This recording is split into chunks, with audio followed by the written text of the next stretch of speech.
cette application à outrance d'une guerre économique et financière qui se mène par l'entremise des mécanismes du marché.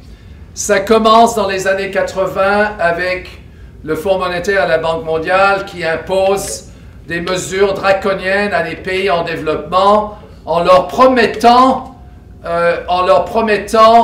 des prêts, ce qu'on appelle des prêts à l'appui des réformes. Et essentiellement, la façon que ça fonctionne, si vous permettez, c'est de cette façon suivante. J'ai ici un prêt de 500 millions de dollars et je viens à la rescousse du pays qui ne peut pas payer sa dette. Alors, on donne le 500 millions de dollars au gouvernement, au ministre des Finances, et puis on leur dit, vous appliquez les mesures que nous vous imposons, mais vous devez maintenant payer votre dette, vos services de votre dette, c'est 1 milliard par année, rendez-moi l'argent et vous me devez 500 millions. C'est comme ça que ça fonctionne. C'est-à-dire que les prêts, toutes ces opérations sont là pour endetter à tous les niveaux. On endette les pays en développement, ensuite on applique les mêmes recettes aux pays développés, et dans une société nationale, on voit les dettes à différents niveaux, les dettes publiques, mais aussi il y a les dettes individuelles.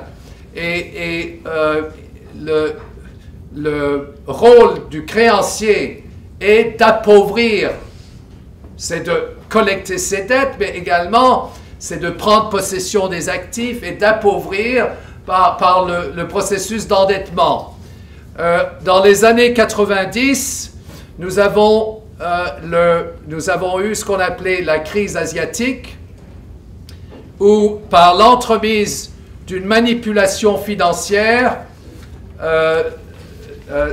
par ce qu'on appelle en anglais le short selling, c'est des opérations à découvert. Opérations à découvert, oui. Les opérations à découvert de short selling des monnaies de plusieurs pays, donc c'était la Thaïlande, l'Indonésie et la Corée, et on fait du naked short selling, opération à découvert sur les monnaies nationales et on les fait effondrer, on provoque l'effondrement. Et au lendemain de l'effondrement, on s'approprie des actifs de ces mêmes compagnies, de ces mêmes pays. Donc en Corée, c'était la pointe, c'était tous les secteurs de la haute technologie qui ont été pris en charge par du capital étranger, généralement à un prix minime ou voire même à un prix négatif. Okay? Parce qu'ils recevaient des subventions, on forçait le gouvernement de leur donner des subventions pour acheter ces compagnies coréennes présumément en décomposition, mais qui en réalité constituaient des actifs industriels. Alors, ce modèle de la crise asiatique, en fait, c'était la mise en scène, quelques années plus tard, des opérations à l'endroit de la Grèce. Les modalités sont éventuellement différentes, les instruments sont différents, mais néanmoins, c'est par l'entremise d'une manipulation, et c'est surtout par les dettes de produits dérivés qu'on a provoqué ces effondrements. Vous vous souviendrez qu'en 2008, la compagnie General Motors s'effondre. Bon, pourquoi est-ce qu'elle s'effondre? Parce que la presse financière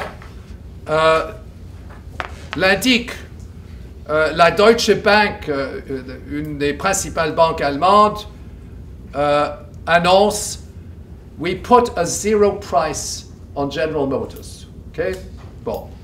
Quand on fait une chose comme ça, et Bloomberg, le maire Bloomberg, c'est un des hommes les plus riches du monde, mais c'est évident, il contrôle la presse financière. Alors il est en mesure de faire des opérations spéculatives juste en menant une désinformation quelconque, et les annonces qu'il va faire dans sa presse financière vont constituer en fin de compte le pain et le beurre des spéculateurs. Et si on a une préconnaissance de certains événements, on peut spéculer. C'est exactement cette façon-là qu'on opère. Alors, qu'est-ce qui s'est passé? La General Motors a été bon, les gens, les petits épargnants ont perdu, donc c'est une appropriation surtout à partir des épargnants. Ensuite, General Motors a été racheté et aujourd'hui, comment il s'appelle, Warren Buffett qui, je pense, à des parts, je pense qu'il a une bonne part de pourcentage dans les actions de General Motors qui se sont effondrées et on rachète. Donc c'est ça le but. JP Morgan, il y a récemment, a déclaré qu'ils avaient perdu 2 milliards de dollars, sachant fort bien que l'annonce de leur perte allait également mener à l'effondrement de leur valeur sur les bourses, mais ils avaient également prévu de faire de l'argent sur la décomposition de leurs propres titres sur la bourse. Donc le pouvoir financier est bien différent, le pouvoir financier spéculatif est très différent de ce qu'on a caractérisé comme étant l'accumulation du capital, le profit dans l'économie réelle.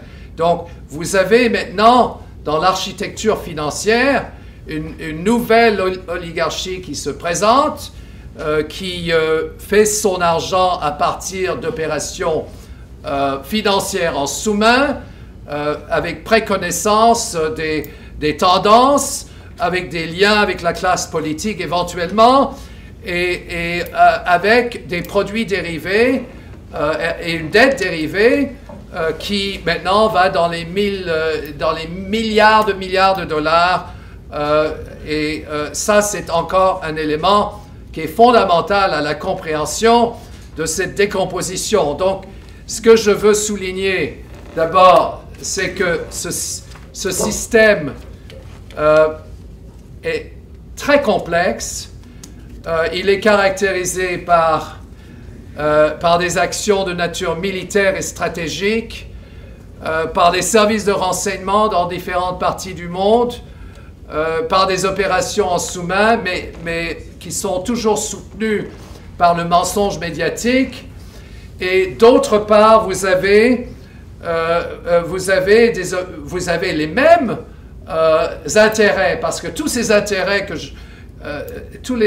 tous ces intérêts sont derrière le projet militaire. Okay? Le projet militaire est soutenu par une puissance financière et économique. Donc les grandes sociétés militaires, les pétrolières, les entreprises de la biotechnologie comme Monsanto, qui évidemment étend son empire en prenant possession, pas nécessairement en prenant possession des terres agricoles, mais en imposant ses produits dans l'agriculture à l'échelle planétaire. Donc, au lendemain de chaque guerre, qu'est-ce qui se passe? Monsanto arrive et les semences OGM sont imposées, comme ils le furent d'ailleurs en Afghanistan et en Irak. À savoir si ça a été appliqué, c'est une autre question.